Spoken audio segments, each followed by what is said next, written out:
Sponsored by Rabbi Shlomi and Mirala Greenwald.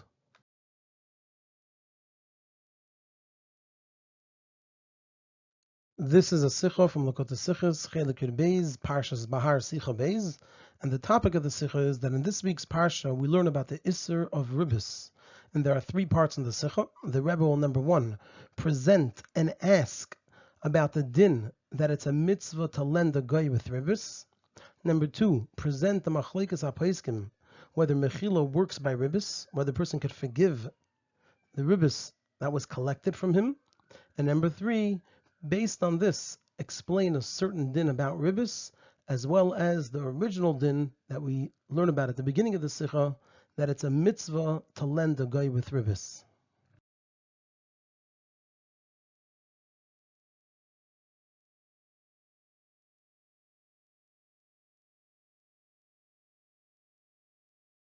It's written in our Parsha, V'chiyamu chachicha, if your brother, your fellow Yid, becomes poor, umata yada imach, and his hand falters beside you, so v'hechazakta bay, you should support him. Ger v'toishav, this also applies to a ger, and a toishav v'chai imach, and he should be able to live with you. And the next pasuk continues, al tikach me'itay neshach v'sarbes geimer, you shouldn't take from him ribis. And Chazal explained in the Gemara, in Bava Metzia, that when it says al tikach me'itay neshach v'tarbis, that refers to achicha, to your fellow yid, and not to ger v'toishav. And that's why it says in the second pasuk about ribis, me'itay in the singular, and not me'itam in the plural, because it only applies to your fellow yid and not to ger v'toishav. And ger v'toishav is only written regarding v'chai imach. And the Rambam writes, ha'akum v'ger toishav, an akum and a ger toishav is someone who accepts upon himself to do the Sheva mitzvahs. So loyvin mehen, we're allowed to borrow from them, umalvin oisam, and we lend them beribis with ribis. Shenemar, like it says, lo sashich la'achicha. What do we learn from there? La'achicha asur, to your brother it's forbidden to borrow and lend with ribis. V'leshara ela mutter, to everyone else it's permitted. And the Rambam continues, mitzvahs asay lahashich la'akum. It's actually a mitzvahs asay to lend a guy with ribis. Shenemar la'nochri tashich. It says that you should take ribis from a guy. Mipi hashmuel lamdu. We learned shezu mitzvahs asay. This is actually a mitzvahs asay, meaning that there are three dinim regarding lending with ribis. By a yid, it's also to lend him with ribis. By a ger toishav, it's mutter to lend him with ribis. And by an akum, it's a mitzvah to lend him with ribis.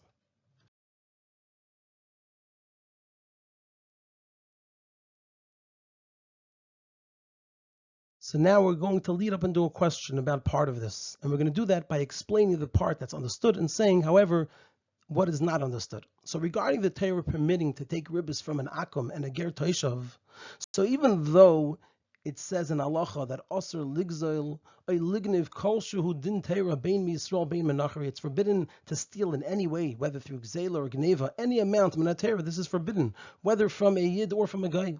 And also osir midiraisa laramis as bnei adam b'mekach umemkar. It's forbidden min Torah to cheat people when it comes to sales, like to sell something for more than its value. Ve'echad akum ve'echad Yisrael shavim b'davar zeh, and both an akum and a yid are equal in this regard.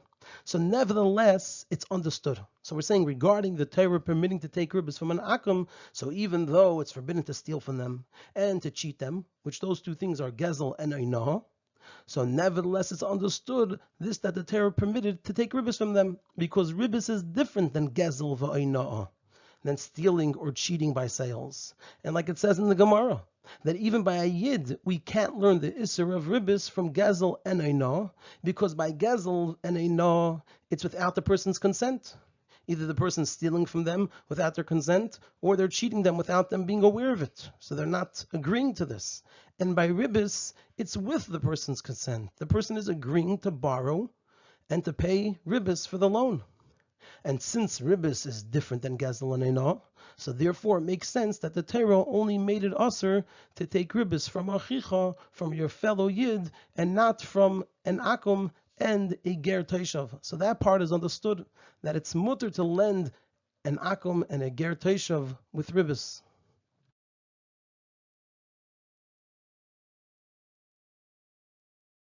However, the difficulty is this, that there is a mitzvah saseh lahashich la'akum. There's a mitzvah saseh to take ribbis from a guy. That needs to be understood. Because even though the lender is giving the ribbis with his consent, and he's doing it willingly, unlike by Gezel and Eino, but the Torah called it with the name Neshech.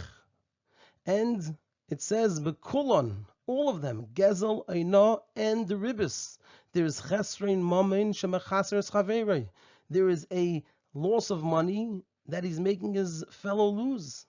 And if so, what's the reason we were commanded to be mechaser the money of an akam through neshech? Why did the Torah give us a mitzvah to do this?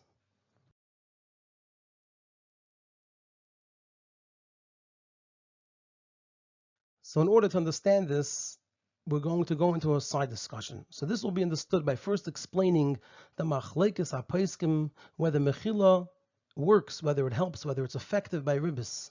Meaning if somebody lends someone with ribbis, and the person borrowed the money with ribbis and he paid it back, and now the lender wants to give back the money that he took it with ribbis, he wants to return it, and the borrower says that he forgives the ribbis. So there's a machlekes hapaiskim whether this mechila works. The ga'inim say that even if the lender already collected the ribbis, still the mechila of the borrower doesn't help to make the lender potter from having to return the ribbis. The lender still has to return the ribbis. And the reason is that they say is because kol ribbis shaba'elam mechilahi. All ribbis is mechila. What is ribbis? That the person is saying that he forgives, that he has to give back extra money. He agrees to it. Aval Torah loy machla. The Torah, however, does not forgive this.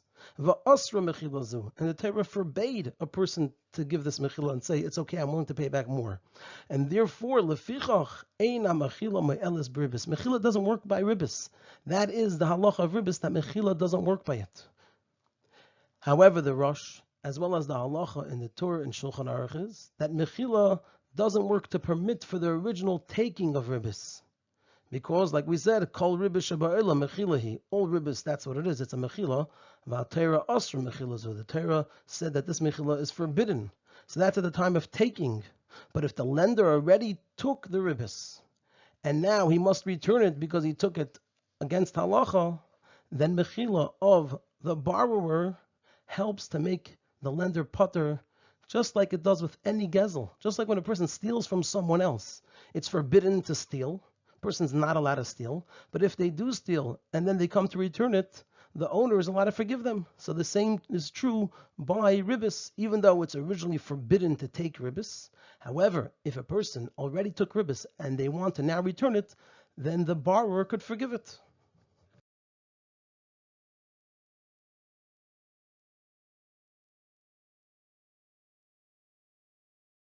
So now, as we're going to see, we have to explain the opinion of the Ga'inim, because the opinion of the Ga'inim is difficult to understand. So let's see. Regarding the reason of the opinion of the Ga'inim, that mechila doesn't help at all by ribbis, even after the borrower gave it to the lender, still, when the lender comes to return it, the borrower cannot be meichel. So, to understand that reasoning, what's the difficulty with that reasoning? Because even though this chiddush, that a Torah le machla va'asr mechilazu, the reason of the Ga'inim, that the Torah didn't forgive it, and the Torah made this mechila asr, is seemingly only regarding the mechila and agreement of the borrower to give ribbis, which happened at the time of the loan. That's only what the Torah said is forbidden and doesn't agree to the mechila of the borrower. But after he gave the ribbis, we don't find that the Torah makes this mechila to be asr. And like we said before, the example of stealing, it's forbidden to steal, it's asr to steal, but if a person does steal, and now he wants to return the item to his fellow is allowed to forgive him. So say the same thing by ribbis. The Torah made it asr to take ribbis, but once a person does take ribbis and they want to return it to their fellow, he's allowed to forgive.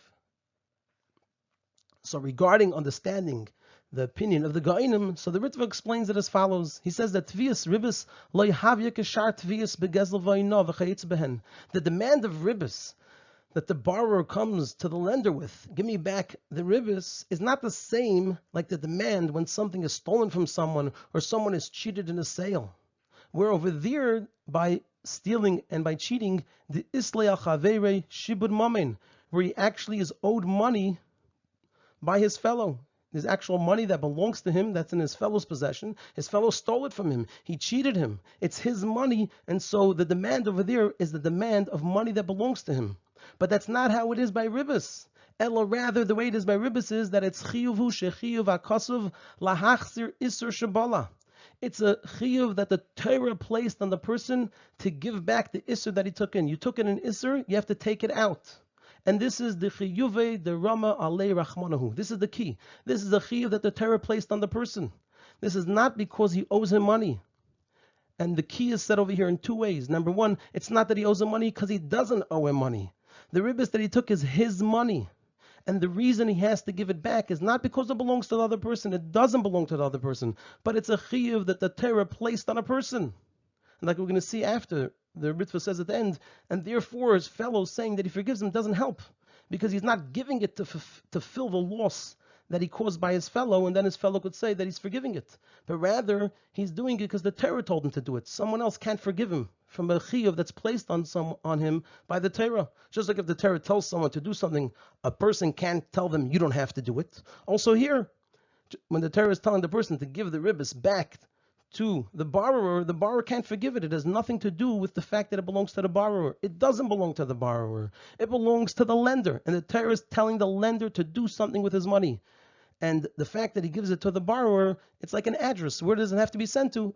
The mitzvah is to send it to the borrower. If the borrower says you don't have to send it, it doesn't take away the person's mitzvah. The person has a mitzvah, the person has an obligation to return the money, to give the money to that person. It's almost like he took an isser, the Torah obligates him, take out that isser. Until he takes it out, he's not listening to the Torah. And he gives an example. It's we won't get into this, but it's like a regular loan, according to the opinion that says that paying back a loan is actually a mitzvah, and the owing the lender the money is not min haTorah. So when someone steals something or cheats someone, then they're taking something that belongs to the other person, and so they have to give that thing back. However, when somebody borrows money, the person's giving it to them to use. They don't want them to give it back to them. Use it, pay me back with other money at a later time. So according to one opinion, that means since he's giving the money to use, that the fact that he has to pay back the loan, it's not that he's giving back money that belongs to the lender. It's that the Torah is telling him to do it. It's a mitzvah in the Torah. Ela dehasam, it's just that over there, even according to that opinion, ika din mamen lechaverei umahanya mechila. The Torah is telling him, we're placing a mitzvah on you, and what's the definition of the mitzvah? Not to remove this money from your possession, but rather to pay someone else, to pay the lender the money that he gave you. And so then the mechila works, because the whole definition of the chiyuv, of the mitzvah, is to give money to someone. So the person can forgive that money. It's a monetary thing. Aval hacha, but here by ribbis, lo shamayim uchayev. The person owes it to Hashem. It has nothing to do with the lender. The kaven shekain, and since that's the case, his friend can't forgive him. He doesn't owe his friend anything. He owes the Eibishter something. Hashem's telling him, take that money out of your possession. He's giving him an address. The address is to the borrower that he collected it from. But the mitzvah is take it out of your possession. The other person can't say, I forgive you. He's not doing it for him. He's doing it for Hashem. Meaning that the intent of the Ga'inim with their proof, we're going to explain it now in the words of the Ga'inim. When they said, Kol riba sheba'ila mechilahi chulu, what they're saying is not just like Mechila doesn't help at the beginning, so also Mechila doesn't help at the end. Because then what they're essentially saying is, really the money belongs to the borrower. But just like at the beginning, the borrower can't say he's Meichel his money, so also at the end, the borrower can't say that he's Meichel his money. That's not what they're saying. That really the money belongs to the borrower and the Torah is stopping the Mechila from happening. But rather what they're saying is that since Kol Riba Shebayla Mechilahi, since all ribbis is mechila, and it's just that haTorah le'machla v'asra, the Torah did not forgive it, and the Torah made it forbidden. So this proves that the isser of taking ribbis and the chiyuv to return it, the whole definition of ribbis, isn't a matter of a din of money. It doesn't belong as a money issue, and that's why in Shulchan Aruch it's not in Hilchos Choshen Mishpat. It's in Hilchos Yeridea, which talks about Isurim, because in terms of money, there is no money obligation to the borrower. The lender has the ribbis that belongs to him 100%. It's that the Torah tells the person, placing a chiyuv on the person to take that money and give it to the borrower.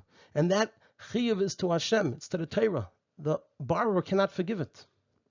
So it isn't a matter of a din of money that he owes his fellow, but rather it's a matter and an issa that the Torah placed on the lender. That's a mitzvah and chiyuv to Hashem, and therefore ein ha-mechila ma'elis b'ribis. That's really the deeper reason why mechila doesn't help by ribis even after the lender received it, because he's not Yaitse Yedei Chavasa L'Shamayim until he returns the Isser Shabala, until he does what Hashem said over here, which is to remove this Isser from you, and the address is to the borrower. But the main thing is take this money and remove it from you.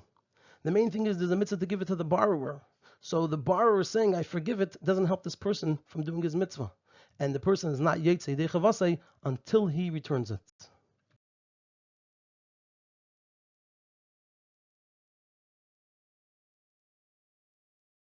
According to this, we now have to explain the opinion of the Rosh. So according to this, we have to say that the reasoning of the Rosh and the Torah and Shulchan Aruch, that Mechila works by Ribis once it was already given.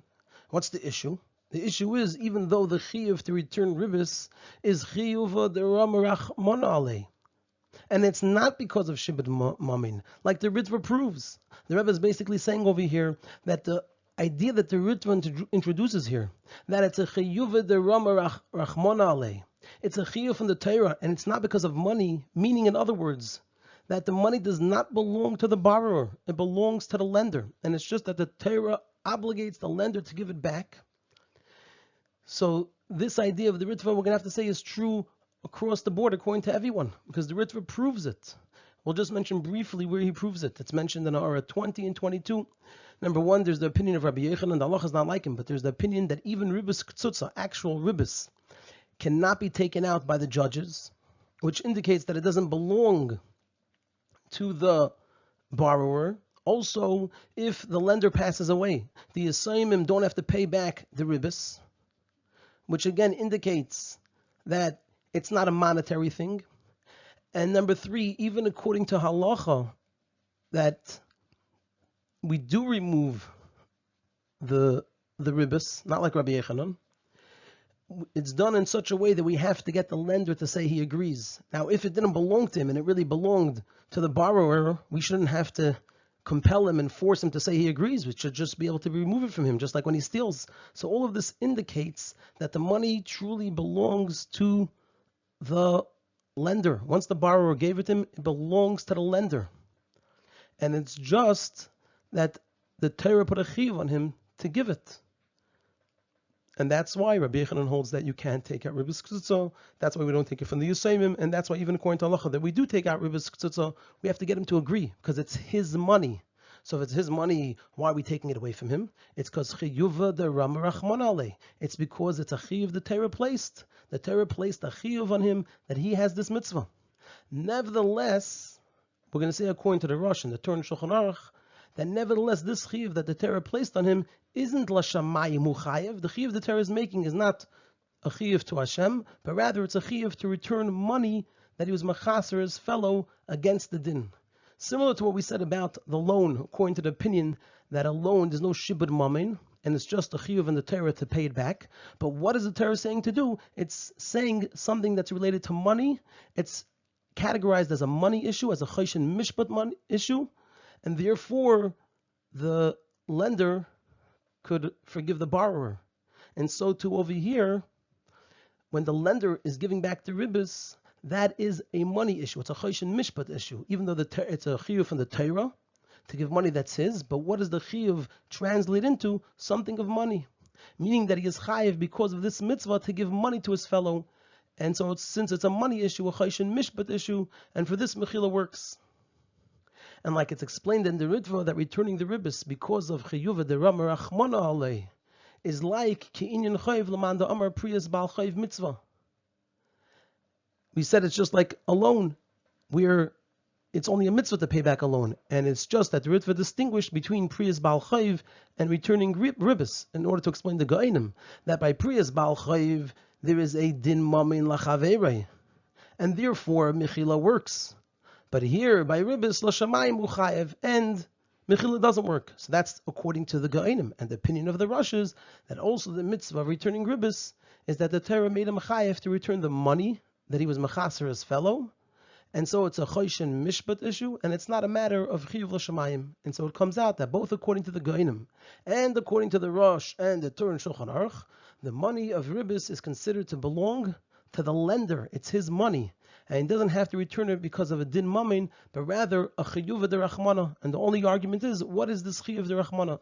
Is it purely a matter of isser, of a chiyuv, and we don't look at the money aspect of it, and then mechila doesn't work? Or do we say, yes, it's a chiyuv derachmana, to give money that belongs already to him, it already belongs to the lender, this ribis, and it's a chiyuv that the Torah is placing him to give it, but the chiyuv of returning money, we look at it as a money issue, as a choshen mishpat issue, and therefore mechila does work.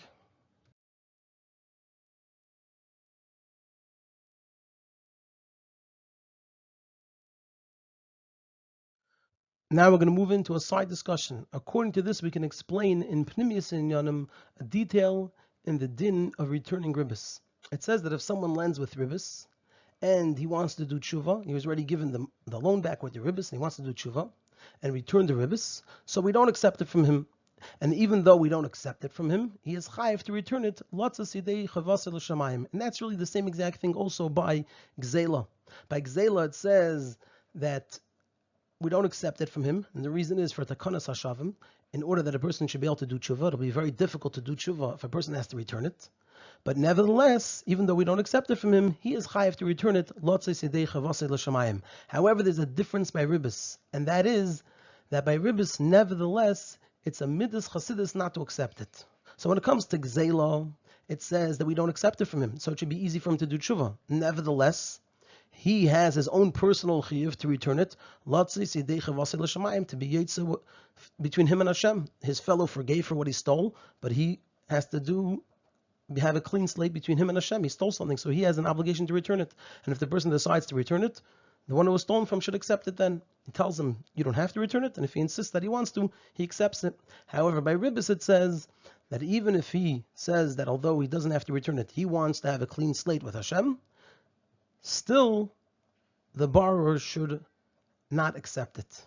And so there's no actual question here in the Sicha, but we're framing it here as a question and answer because there is an underlying question. So really it should be in a gray arrow pointing upwards, what we're going to have next, because there's going to be an explanation to this, but instead we're going to have it as a question and an answer.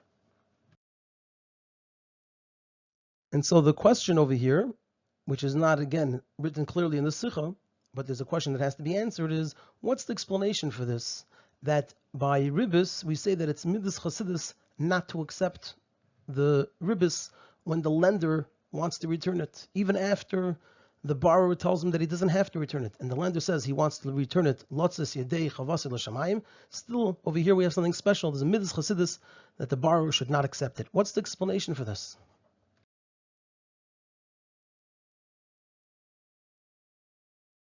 So the explanation is, Razal said in Gemara, "HaTorah chosa al mamonam shel Yisrael." The Torah cares about the money of Yidden, and we can say that the reason for this is because there's a psak din that kol ma'asechol l'shem shemayim and bechol d'rechecha de'eyu. There's a psak din that everything a person does, and in all of a person's ways, it should be to serve Hashem, and within them a person should come to know Hashem. So therefore, since this is the person's money, so he must fulfill this psak din also with his money of kol ma'asechol l'shem shemayim and bechol d'rechecha de'eyu. And in the words of the Rambam, that lo yeh b'libay lekibutz mamon belvad elo chulu. A person shouldn't just have in mind to gather money, but it should be for a purpose.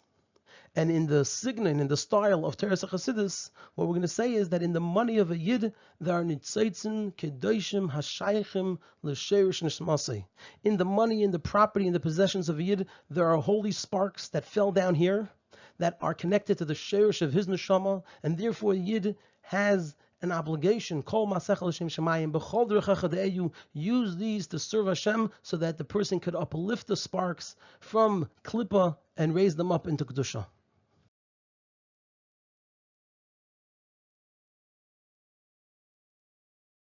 So now we're going to connect this to why a person shouldn't take the ribbis back, even when the lender says he wants to just do it lotzei sidei chavasei l'shamayim.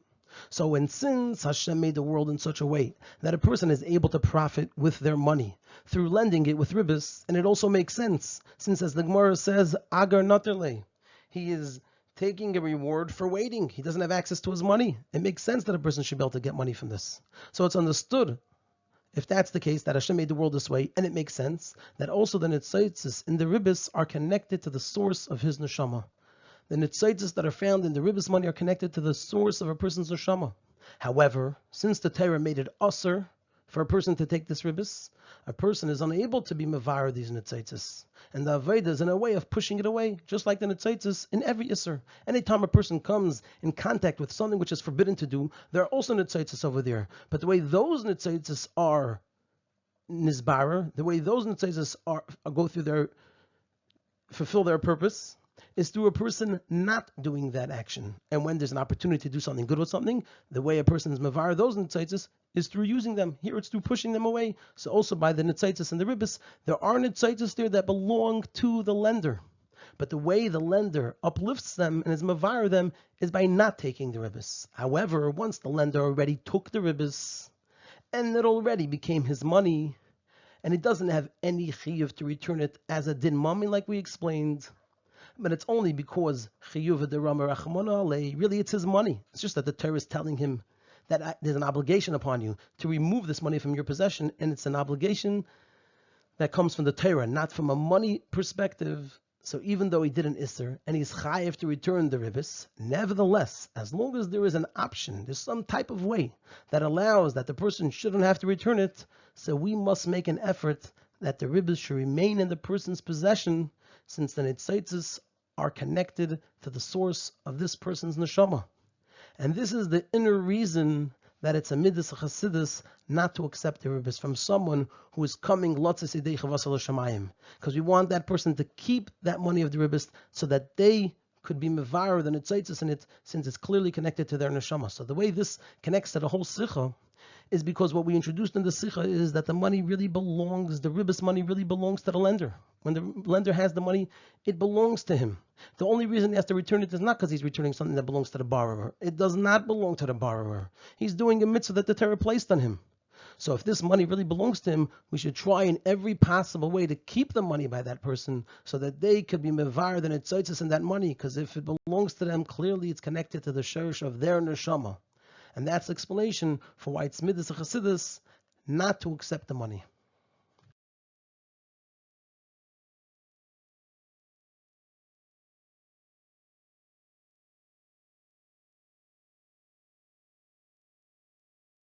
And now we could come back and answer our original question of why is it a mitzvah to lend a guy with ribbis? Why is there a mitzvah in it? According to all the above, we can explain why we were commanded to take ribbis from a guy, even though it's also to be mechaser's money through gezel and einoha, because these nitzaitzis and the money of the ribbis that the guy gave the yid are connected to the yid, and he is supposed to be mevar the nitzaitzis from klippa and raise them up to kedusha. When a guy is coming to borrow money from a yid and he agrees to give ribbis, that means that the nitzaitzis in the money of the ribbis is connected, they are connected to the source of the neshama of this yid. And so the yid has an obligation to get that money and use it to be mevar the nitzaitzis which are in them, and that way bring them up from klippa and raise them up to kedusha. And according to this, it'll also be understood the opinion of some. There's some that have the opinion that the mitzvah of la'nochri tashich is not just to take ribbis from the guy, but also it's a mitzvah to lend him money in order to be able to take ribbis. Not just if the person wants to borrow, there's a mitzvah to take ribbis. There's a mitzvah to arrange to give a loan to a guy in order that the person could demand ribbis. Because from the very fact that the guy needs the yid to lend him money, so that proves that the nitzaitzis and the money of this guy are connected to this yid. And therefore, there is a mitzvah to lend him money in order to take ribbis, in order to raise these nitzaitzis to kedusha.